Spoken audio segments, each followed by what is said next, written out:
Saan ang bukas to? Doon?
So tinatapos na lang ni Bato yung hindi nayari ni Waling tatlong tudling doon na patubigin. Pagkayari nun, dito naman itututok yun sa siling Taiwan. Then ito, mayayari ko siguro maghapon to. Pagtutulungan na namin yung siling Taiwan pagka nayari ko to. Kahit na gabihin para at least makaraos tayo sa lahat ng patubigin. Panibagong patubig na lang ulit sa talong pagka nayari kaming ngayon doon. Bukas paandaran ko naman yung talong sa kabiyak para mabanlawan kasi binudburan ko rin ng pataba yun. So tsaga-tsaga lang tayo talaga sa pagpapatubig dahil walang ulan, walang kaulan-ulan.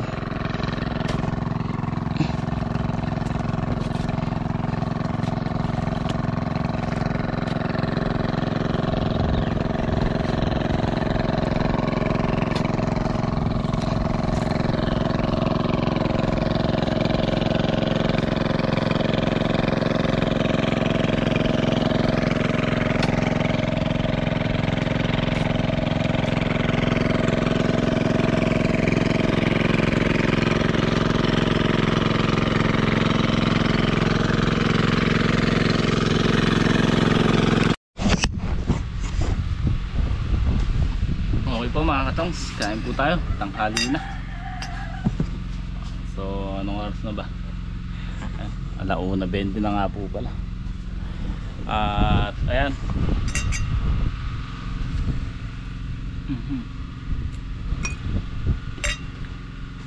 kanina binigyan ako ni Kuya Mar ng dahon ng palaya, kaya lang hindi ko maasikaso na. Mamayang hapon na lang ako ulam. So nagpabili na lang muna kay Bato. Ayan yung litong kawali, 60 pesos po ang order. So tigisa po kami ni Bato, dalawa lang naman kami ang makakain naman paminsan-minsan ng masarap.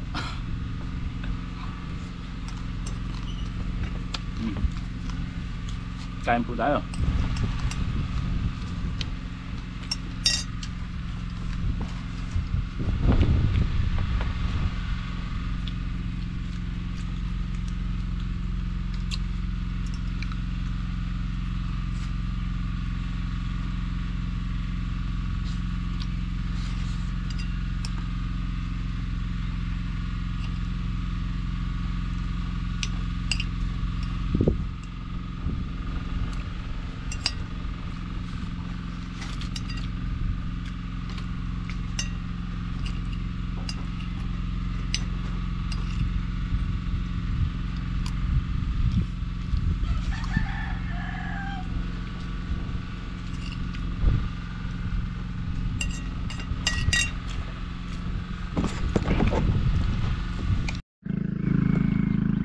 Yung mga katong sa kaya na. So tuntudling na lang yung talong, mukhang hindi pa madadali at ayan, tuntudling na lang dito sa dulo. Ayan na po yung dulo. So kabubukas ko lang sa, pero kan na mag-aalas 6 na, pero kataas pa ng araw mga katong. So 5:41 na. So ayun pa yung araw, taas pa.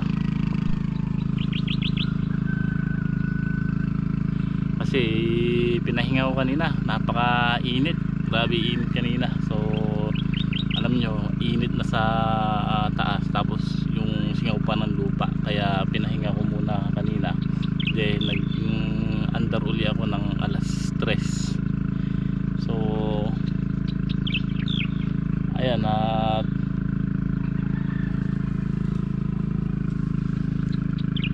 baka hindi mayari. Pero si Bato nagpapatubig doon sa kabila, sa may siling Taiwan, doon sa sulok. Sabi ko kung mayayari yung maaga to, pagtutulungan namin itong kabila, mukhang hindi madadali. So bukas na siguro to.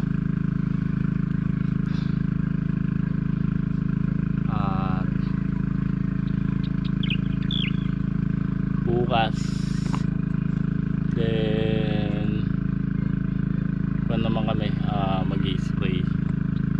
So pagkayari ng harvest, spray naman.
Yung mga katongs, at ayan na nga po, gabi na. Nakatina naman yung pa ako. Grabe talaga pagka patubig. Kasi kahapon pa naman ako nagpapatubig. So, ayan. Balik na naman yung alipunga. Ayan, umulang-mula na. Pulang-pula na mga katongs. At mamaya lalagyan uli ng gamot ni Mrs. yan. So pag nilagyan ni Mrs. ng gamot, natutuyo naman din kagad. Yun nga po, umuwi si Bato ngayon. Sinundo si Dingdong at saka si Wally para bukas maaga silang pipitas. So ako naman ang uuwi para maglagay ng gamot pagdating nila. So balik na lang ako bukas ng maga. So yan, hanggang dito na lang muna ang ating vlog. At pahinga muna. So pabalik na rin daw sila Bato at si Wally. Maya maya sisibat na rin ako para makauwi and then makaligo. So ayun nga mga katong, kasi pagka nandito ko nababakante ko ng ligo isang araw. So pwede naman maligo dito, kaya lang hindi ako komportable. Ayun, shoutout nga po pala kay Sir Peter kaya kay Sir Joji. May dinala dito si Sir Joji na mga ilang dilata at saka kutkutin ng mga bata. Yan. Maraming salamat po sa inyo. At ala pa ata si Kuya Mar dito Ayun.